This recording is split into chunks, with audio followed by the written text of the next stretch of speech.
Is Lagos traffic curable? Investments, funds are put out for investments. They must go into the investment phase. Today, the democracy in Nigeria has become largely transactional.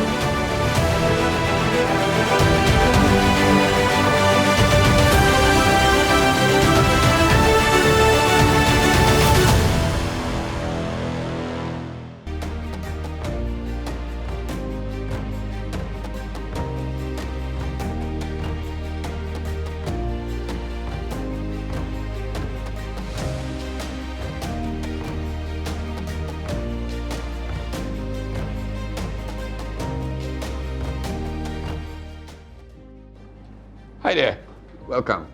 This is Potatoes Gang. Well, if I kind of sound funny, maybe it's because I'm hungry. And it's not a laughing matter. Most of us in Nigeria today are really hungry. Hungry. So, how come we are hungry? In a country that used to produce so much food, people told their children to be careful that they didn't waste the food because poor children starving in India, you know, that would be bad if they wasted food. But today India produces food and exports actually, and we are hungry. What happened? Ukraine is having mercy on us and donating food to us. Can you imagine what has happened? Why are we hungry?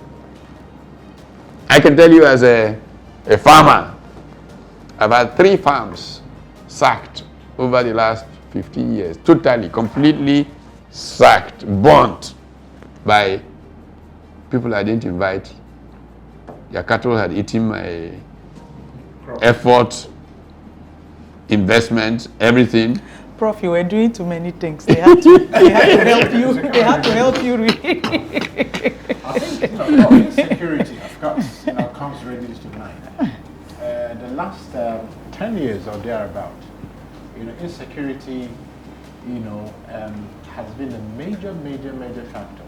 You see men, herders, invading farms, their cattle will be eating up, crops, and so on and so forth. I don't even want to emphasize on maybe climate change. Sometimes rains are excessive, and sometimes the sun won't come the time it's supposed to come, or the rain will be too much and all that. All those climatic things are also a factor. But again, I want to go towards deliberate efforts of the system, government. In societies that are better organized, there are measures to deal with this kind of issues. Let me even talk about climate change, where sometimes, of course, where like there's more sun and less rain and all that. Governments intervene and put in systems that work all round season farming, irrigation, and things like that, better storage systems, credit to farmers, and so on and so forth. So our government agencies and parastatals in the agricultural subsector should also do more deliberate, to ensure food security.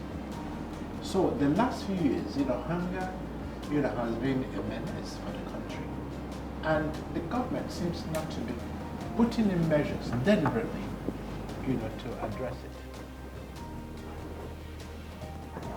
That even the food that is available in the market we can buy. Things are very expensive. So even when there is food or there are products out in the shelf, we can't afford them. And for me, I guess that's where the problem we have Yeah, but again, with supply and demand, Yeah. the prices are high because there is not enough. So there is a lot more naira chasing the food that is available. Food, so yeah. the price goes up naturally. So I was not even talking about, the insufficiency even of even the grains, the food itself. Last week I read where trucks were arrested for taking food out of Nigeria. That's part of the hunger. It's not affecting our brain. Yes, this is a very important point there. Yes, because the kind of things we're now doing, in this country that has always preached, just with words to say that we want to escape the shackle of a monolithic economy, to go to a diverse economy. When we were not hungry, we would clap for people exporting food. They'll become models to say, oh yes, we're moving away from oil, we're now exporting food. The hunger has now made our brain to start seeing people exporting food as saboteurs. Yeah. Because we're so hungry as the people we can't. stop thinking. Yeah, we stop thinking. We can't listen anymore. Yeah. And the fact thing, so apparently there was one governor, whether true or false, or for even people to conceive that one state governor will say he's banning food from leaving his state. Yes. You see, we all know that a hungry man is an angry man. Yeah. But what we forget to say is a hungry man is a stupid man. Because he loses value and he loses focus. Yeah. And I think it's affecting our leadership. The situation we have at hand is definitely due to scarcity, low production, because people cannot get to the farm. But also due to inflation, because the prices have suddenly gone up for different reasons, mainly because the cost of production, mainly energy, petrol and diesel, has gone up. So the price of producing and distributing has gone up. My take, and to your question, what do we do? So we're saying why. My take is that we shock the market, not the people. We throw a shock to the market, not the people. I argue that where we are now with hunger, we should import food. Get a lot of food into that market anyway. We should import and subsidize. I think we should have about 10,000 subsidized outlets selling food in Nigeria. That's more than average of 10 outlets for local government. So that we force the price to go down. In the meantime, we now start to rethink our production. So we do like 6 months where the food is available, people stop being hungry so that they can think again. Then we now go on to ensure that the farms are secure and people can now produce food. Yeah. One of the things that actually fascinate me It's quite too perfect. The best answers are quaint and simple and straight to the point. Controversial. It can be controversial for sure, but you see, but staying on the track that he's traveling, one of the things that amazed me is that as terrible as the crisis situation is, I have not seen a kind of mass attack on the problem. Yes. In American sport, when you're getting towards end game time running out, you have what they call hurry up offense. You just got around, Hail Mary pass. Yes, Hail Mary pass. You toss it towards the end zone from 50, 70 yards away. Yeah. I'm looking at the guys who are managing the economy, and they are acting like they have in luxury of nothing is happening. Look, this is when we go to OFN type strategy. Yeah. Where you say massively, every unemployed person, go to the farm. We've got these plots of farmland everywhere. This is a special incentive. This is that. This is this. Massively. Look, rainy season is about to start. Yeah. Legumes. 3 months. Yeah. Put beans in the ground, it'll be out. Yeah. Okra. Yes. This. Yeah. Boom! Before even the signaling that this is going to happen, confidence lead to price. Bring the price down. Where are these guys out to lunch? Yeah. What are they eating? Nothing. Oh dear. We're hungry. Hunger. Hunger.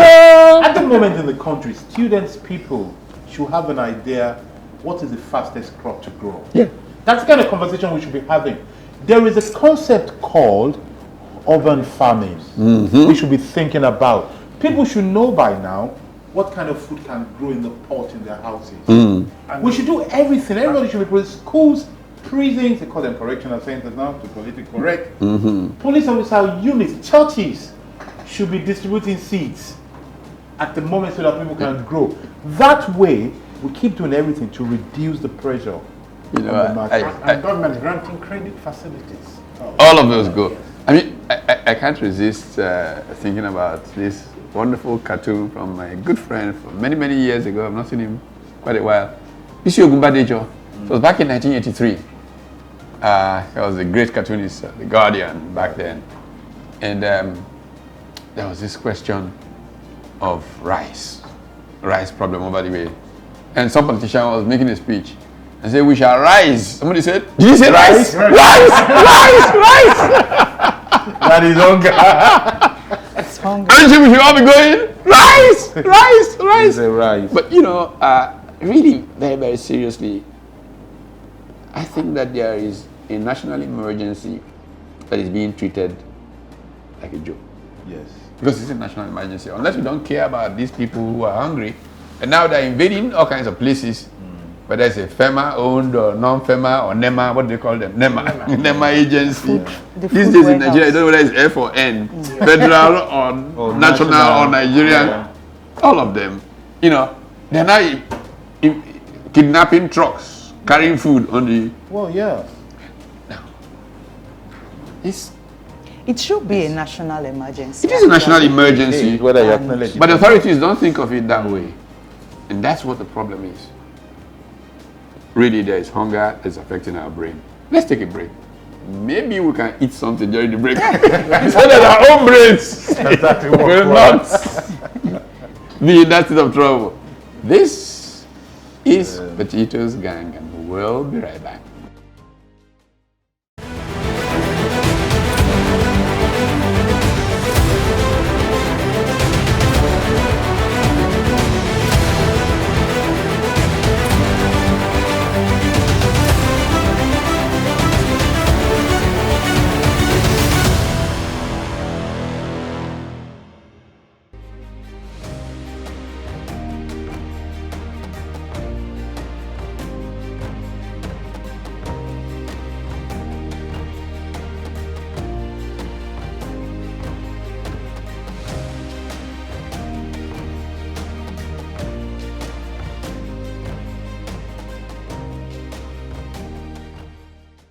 We are back. This is Potatoes Gang. Now, I have it on good authority. Don't look for evidence. I have it on good authority that this gang was fed during the break. Because they are fed, it is possible that what is said in this segment may not be the result of hunger. Because you see, our history is replete. And lately, I've stopped using Southeast Asian examples. Every time I say, it's going to talk about Malaysia or Singapore, I've stopped. I just go back now to Nigerian history. 1956 to 1964.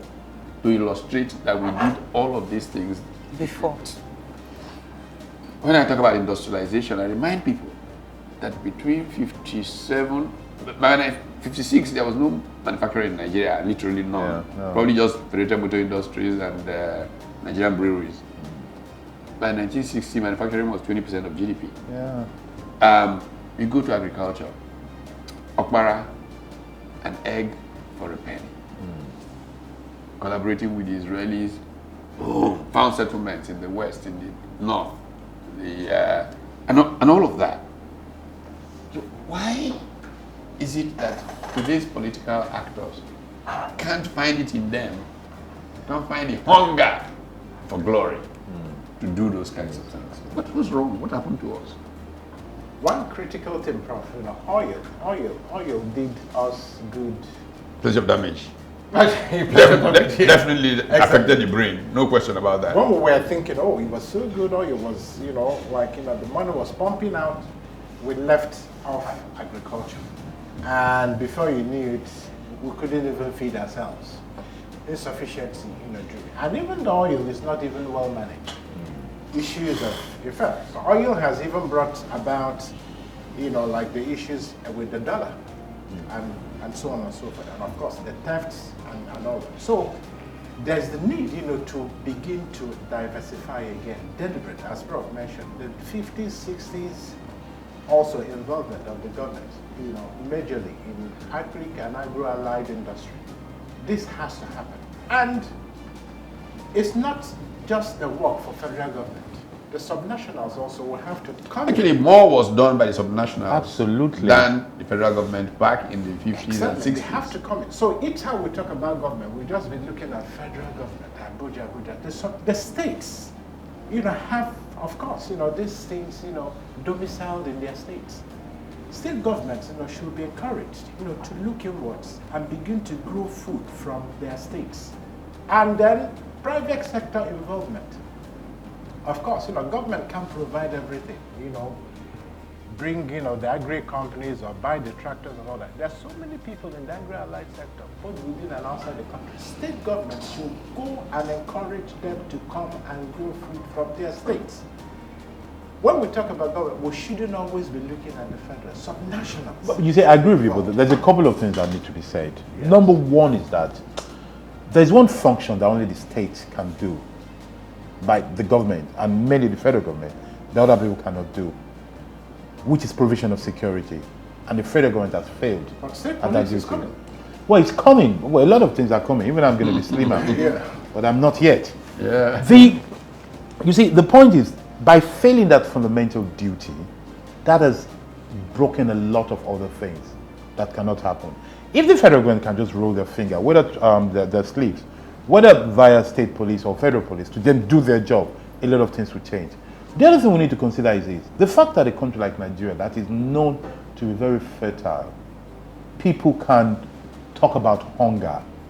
It's an indictment of our intellect as a people. It's an indictment of our leadership, because this is a place where anywhere you go, I speak like a southerner, I grew up in Lagos. Anywhere you go where you can easily just throw something behind your house, it will grow. For that kind of people to suffer hunger, I think we the people should look at ourselves and say, what is wrong with us? We talk about this oil that we talk. But please allow me the self-citation. There's an essay I wrote years ago about oil that did not get into their head. And the case study was Norway. We are used to talking about Saudi Arabia. But Norway is a country that has made more money from oil than Nigeria, and they don't even call them oil rich. No. They're known for other things. And yes, they have this oil, selling it quietly. I think we need to rethink. We need to rethink this thing. Look, clearly, one of the examples I cite all the time from mineral wealth, and Norway is a fantastic illustration.